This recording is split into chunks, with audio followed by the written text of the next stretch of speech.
Sampah bagi Anda bisa menjadi rezeki di tangan orang lain. Saya berada di tempat di mana barang-barang bekas seperti ini menjadi harta karun yang menunggu pemiliknya. Di sudut kota kali ini saya akan mengajak Anda menelusuri Pasar Loak Dupak, Surabaya.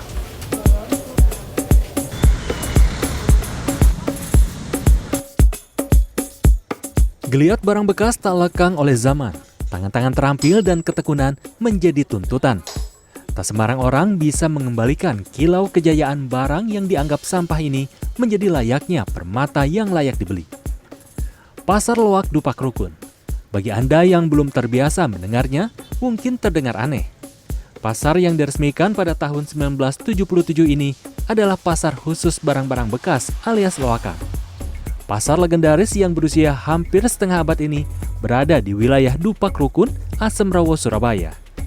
Buka mulai pukul 6 pagi hingga 6 petang. Pasar yang disebut sebagai pasar lanang alias pasar yang mayoritas pelakunya adalah lelaki ini mempunyai lebih dari 1.300 stand pedagang.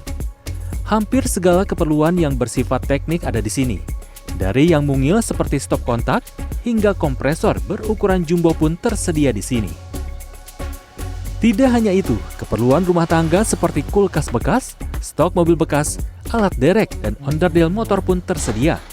Dari yang bisa dipegang dengan tangan kosong hingga harus diangkat dengan forklift pun tak absen.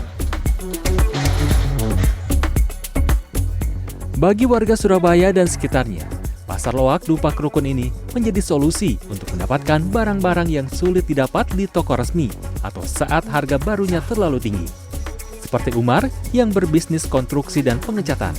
Umar lebih memilih berbelanja di Pasar Loak Dupak Rukun karena varian yang lebih banyak dengan harga yang sangat kompetitif. Harganya terjangkau. Ya. Kualitasnya Lebih bagus. kenapa ambil di toko apa? Ya, harganya lebih tinggi. Ya banyak pilihannya. Bagus-bagus kan di sini kan ori dari luar negeri. Pasar Loak Dupak ini sempat mengalami masa kejayaannya di akhir 90-an, awal-awal 2000. Dan sempat menjadi yang terbesar se-Asia Tenggara. Saya paham alasannya, karena di sini yang dijajakan barang-barangnya ribuan.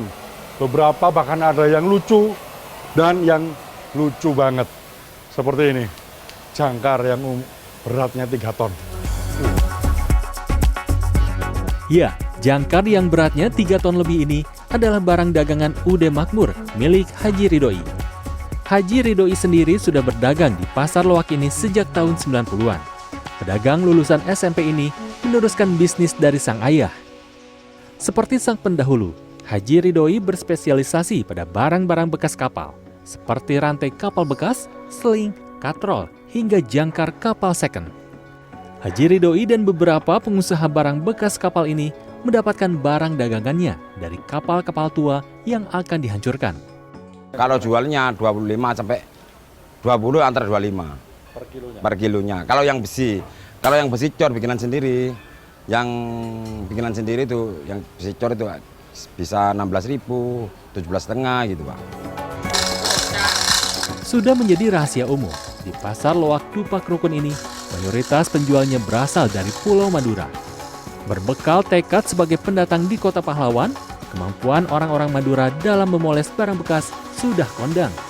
Barang-barang yang sudah kita anggap sampah dengan tangan terampil mereka bisa disulap menjadi barang berharga layaknya emas. Orang Madura ini memang memiliki etos kerja yang sangat tinggi. Mereka tidak mengenal rasa jijik.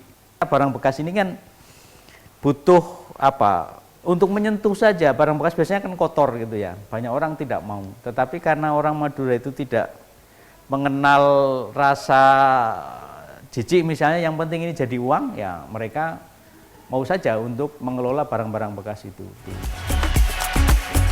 Dengan luas puluhan ribu meter persegi, Pasar Loak Dupak Rukun ini menjadi rujukan berbagai profesi dan bermacam kebutuhan.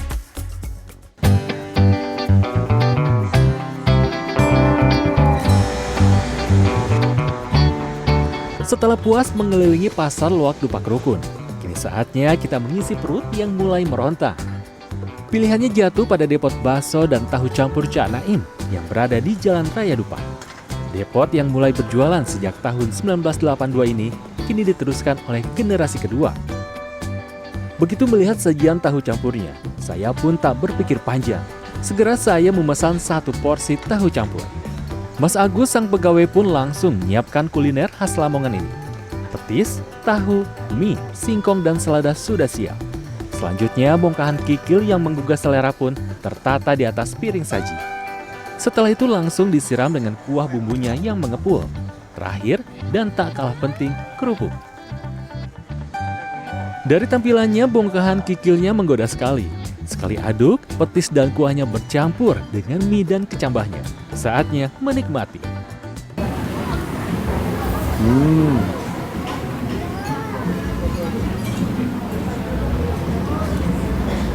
Jadi biar kuat deh, cabai lembut, terus petisnya, kuahnya gurih, tambahan seladanya, seger, kerupuknya.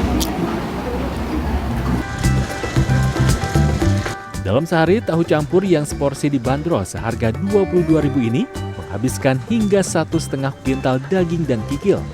Selain tahu campur, ada juga bakso tetelan. Harganya pun sama, Rp22.000 saja. Ganjar Wicaksono, Heru Dwi Sudarmanto, Surabaya, Jawa Timur.